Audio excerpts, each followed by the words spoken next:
با نام خدای مهربان. سلام، نور، برکت، عشق و زیبایی در خاندانتان. امیدوار هستم همگی خوب و صحت و سالم و بردم هستید. رمان غلامان یکی از بهترین نوشته استاد صدرالدین عینی قهرمان تاجیکستان خدا رحمتشان کند می باشد. رمان غلامان که در صحیفه اولش نوشته شده است، این رمانی واقعی تاریخی است، یعنی این یک رمانی تخیلی نیست، یک رمانی واقعی است. در صحیفه های اولی همین کتاب که ما و شما آن را خوانده ایم و این اثر که سال 1934 اولین بار نشر شده است و قریب 90 سال از نشر این کتاب میگذرد، یک پیام، یک درس خیلی مهم است برای تاجیکان، برای ملت تاجیک، برای ما و شما. یک درس واقعا جالب میارد. واقعا از اینجا شروع می شود که حسن نام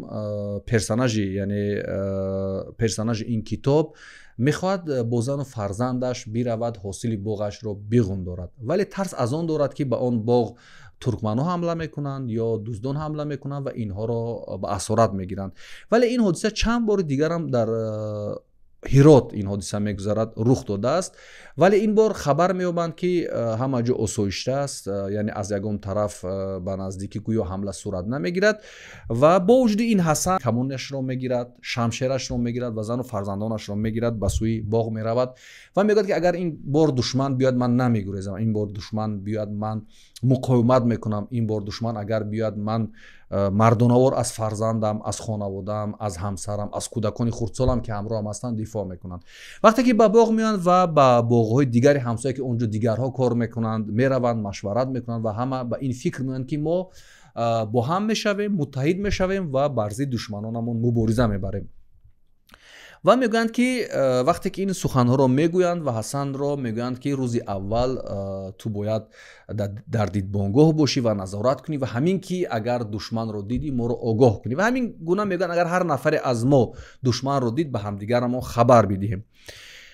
ولی وقتی که حسن در این فکر که این بار مبارزه میبرد، این بار قدرتمند است و این بار از خانوادهش، از همسرش، از کودکانش دفاع میکند، استاد عینی می نویسد که با محض این که این حسن اولین بار یک سیاهی را میبیند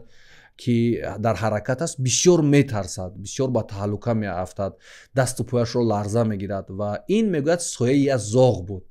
یعنی حسنه که تو این مدت میگفت من دفاع میکنم، من این کارو میکنم، من به خاطر خانوادم این میشم، برای سرزمینم این کارو میکنم، با اینکه سایه زاغ رو میبیند خیلی میترسد. ولی چون میبیند که این زاغ است، باز همون فکر دوباره به سرش میاد که نه، من قوی هستم، من قدرتمند هستم، من از خانوادم، از سرزمینم دفاع میکنم. با این خیال میگه در باغش سیر و گشت میکرد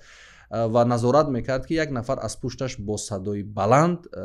داد میزند که در جایت بیست و دستهایت رو ببند. این وقت میگوید حسن دست و پا خورده میشود، نه داد میزند نه فریاد میزند، اون همه جسارت و شهامتش رو از دست میدهد و بالاخره با خانوادهش به اسارت میافتد. وقتی که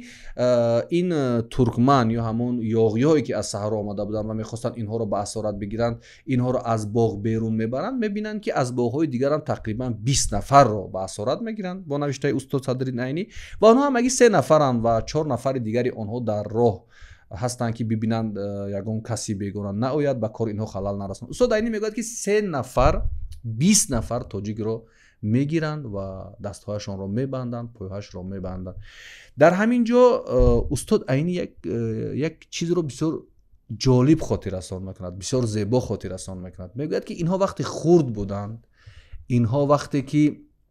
کودک بودند، مادرانشان همیشه به اینها تاکید میکردند که اگر گریه کنید، اگر بی‌سری کنید، ترکمن ها آمده شما رو میبرند و ما شما رو به ترکمن ها میدهیم و شما به اسارت و غلامی میافتید. یعنی همیشه میگوید در گوش فرزندانشان این رو تکرار میکردن و این ترس بود،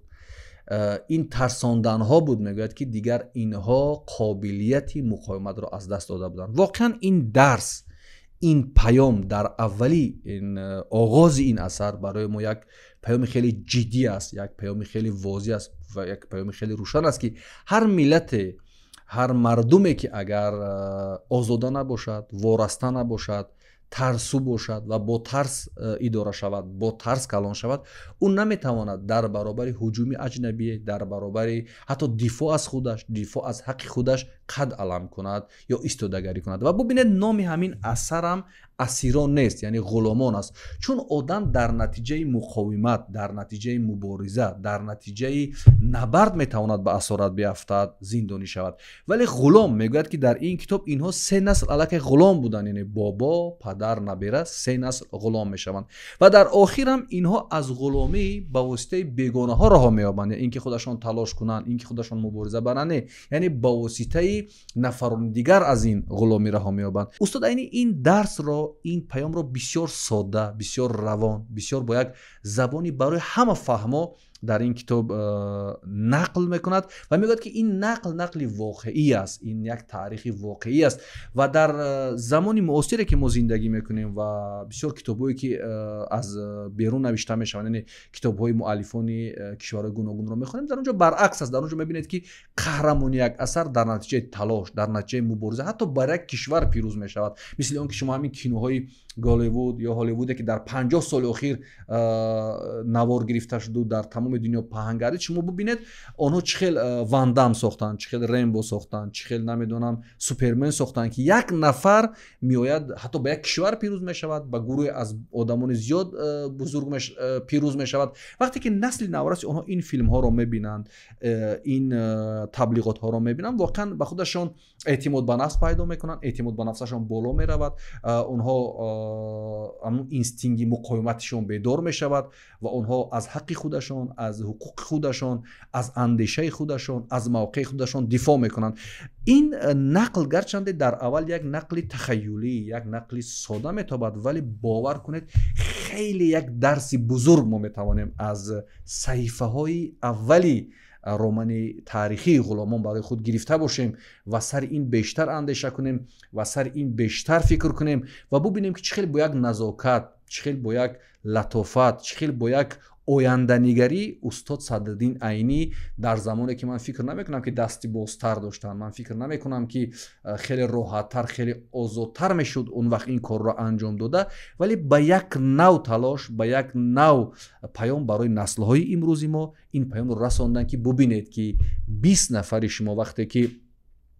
ترسو هستید، وقتی که با ترس بزرگ شده اید، وقتی که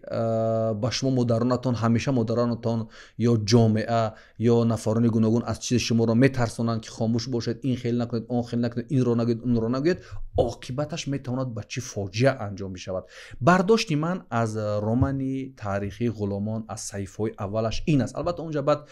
دوره امارات میشود و دوره انقلاب میشود و چه خیلی مرحله به مرحله میرود، ولی من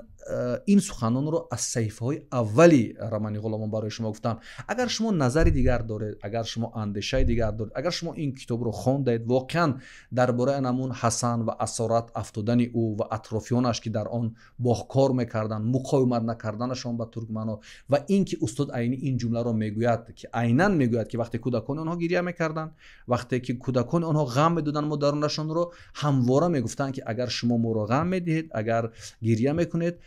ما شما رو به ترکمن ها میدیم یا ترکمن ها اومده شما رو میبرن و شما غلام میشوید. شما سر این موضوع چی فکر دارید؟ چه اندیشه دارید؟ شرح خود رو در این نوار بنویسید. باقی سلامت و پیروز و کامگار و خانه آباد باشید.